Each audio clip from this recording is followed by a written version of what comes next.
ഈ സീസൺ 7-ൽ ഒരു കണ്ട മറ്റൊരു അനീതി അധർമ്മം, അത് ബിഗ് ബോസ് അധികൃതരിൽ നിന്ന് കണ്ട അനീതി എനിക്ക് രേഖപ്പെടുത്തേണ്ടിയിരിക്കുന്നു.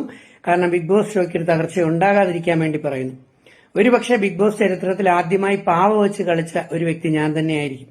അത് മനഃപൂർവ്വമല്ല, സാഹചര്യം അത് ഉണ്ടായതുകൊണ്ടും, കൂടാതെ ആ പാവ, പോപ്പി പാവ, ബിഗ് ബോസ് അധികൃതർ എല്ലാ മത്സരാർത്ഥികൾക്കും കൊടുത്തതാണ്.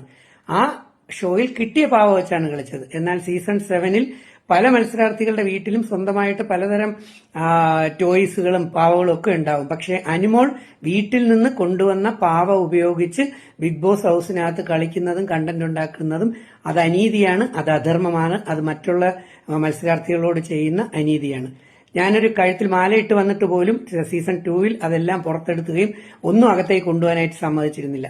ഇങ്ങനെ വീട്ടിൽ നിന്ന് കൊണ്ടുവരുന്ന ഒരു വസ്തുക്കളും അകത്തേക്ക് പ്രവേശിപ്പിക്കാതെ, ഡ്രസ്സ് ഒഴിച്ച് ബാക്കി ഒന്നും പ്രവേശിപ്പിക്കാത്ത ഒരവസ്ഥയുള്ളപ്പോൾ വീട്ടിൽ നിന്ന് കൊണ്ടുവന്ന ടെഡി ബെയർ ഉപയോഗിച്ച് അനുമോള് പാവ വെച്ച് കളിക്കുന്നത് അനീതിയാണ്. അനുമോൾ വിജയിക്കുകയോ വിജയിക്കാതിരിക്കുകയോ ചെയ്യട്ടെ, അതൊക്കെ ജനങ്ങൾ, പ്രേക്ഷകർ തീരുമാനിക്കും. പക്ഷെ ഞാൻ കണ്ട അധർമ്മം അനീതി. അതുകൊണ്ട് ബിഗ് ബോസ് അധികൃതർ എത്രയും പെട്ടെന്ന് തന്നെ അനുമോളുടെ കയ്യിൽ നിന്ന് വീട്ടിൽ നിന്ന് കൊണ്ടുവന്ന ആ പാവ തിരിച്ചു പിടിച്ചെടുത്തു വെക്കേണ്ടതാണെന്ന് ഉള്ളതാണ് എന്റെ ഒരു അപേക്ഷ.